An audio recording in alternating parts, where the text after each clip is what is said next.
2017 Subaru Crosstrek battery replacement. So the battery's right here. When you pop your hood, it's held in by a battery hold down.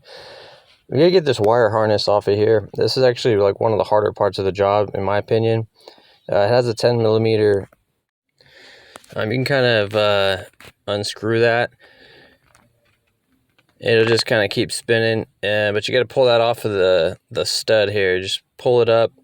It's kind of tight, but once you get it off, we'll be able to get to this nut below it. And that nut is, we got to loosen that or take that off for this hold down. I'll show you on the front. You just loosen it, and then you'll be able to take it off here. You can save these, and then the little pole right here, you could just take this out, and it goes into a hole down there, but we'll just set these aside for now. Go ahead and get this one loose. Whenever you loosen these all the way, you might drop the nut like I just did, and then or the pole. That's not a big deal. We can get it when we take the battery out. But here's our hold down. Go ahead and set that aside for now.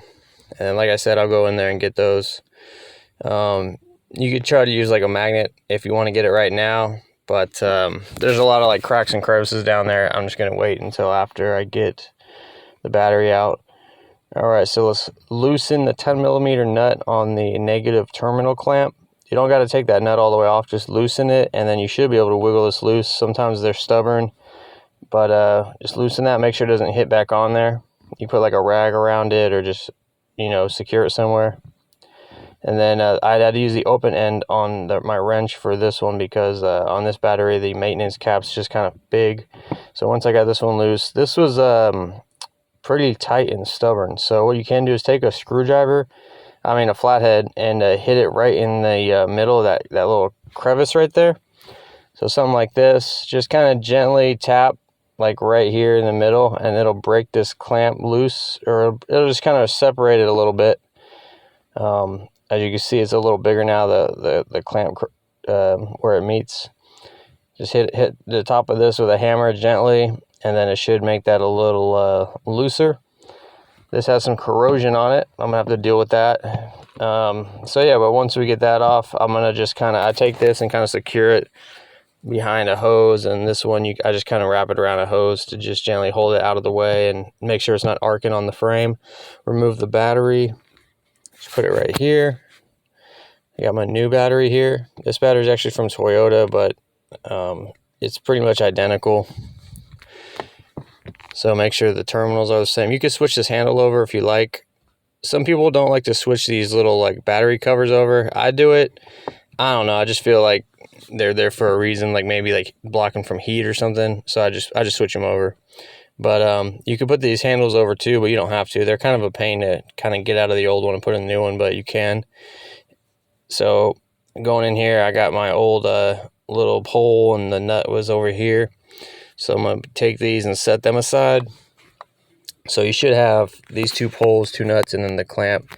Set those aside. This short one goes in the back of the battery. I'm going to go ahead and clean my battery hold down up real quick. I'm just going to kind of brush the corrosion off. Hit it with some gloss black paint, freshen it up. Do the front and back here. This will just help it not only look a little better, but it just helps it not get so rusted and corroded over time. Okay, well that's drying. I'm gonna go ahead and put my new battery in. Now, if your clamps are good, you go ahead and put your battery in, and we could start securing it. But if you have a corroded clamp, I'm gonna show you what I do. This has a bunch of corrosion on it. I tried to clean it off with a brush, but it just wasn't really coming off. So I take the battery out, I get a little bucket of steaming hot water, almost boiling, and then I'll just soak this clamp and the corrosion in the water, and then slowly it'll just kind of melt off the corrosion. Don't get the fuse part or any electrical part in there, just the clamp itself. It could be kind of tricky, but that's how I get a lot of corrosion off. Now, putting this clamp on, you need to put it how it was. This like front part that dips down needs to go in the front. And then this part that's straight can go in the back. And if you try to do it the other way, the poles won't reach. So there's like a little hole down there. You can put the battery in there. the battery pull in there. Now when you tighten these down, you want to do it a little bit in the front, a little bit in the back. I'll show you why. If you just tighten it down in the back like I just did, the front's going to pop out. And likewise, if you just try to tighten down the front, the back's going to pop out. So you want to kind of just do them a little bit at a time, make sure they're both equally, getting tightened down. Once that's good, we're going to take these little terminal caps off, put your positive on first, and then tighten this down. You don't want to do this mega tight. You don't want to damage your battery or nothing or the clamp. We're just going to get it very snug so it's not moving around with vibrations or bumps. Take the cap off the negative and we'll put this on. And then this cap, just put it back in place. If you have like an aftermarket alarm, or sometimes your alarm will start going off when you put your battery power back on, just turn your alarm off, and then you could just keep coming over here and finishing the job. So that's good. Now your automatic windows might not be working. So how you initialize them is roll it all the way down and then hold it for about 3 to 5 seconds. Once you did that, roll it up, and it might kind of like stutter going up. Just get it up, and then once you get it in the top, hold it for about 3 to 5 seconds, and then after that, you should be able to use your automatic window normal.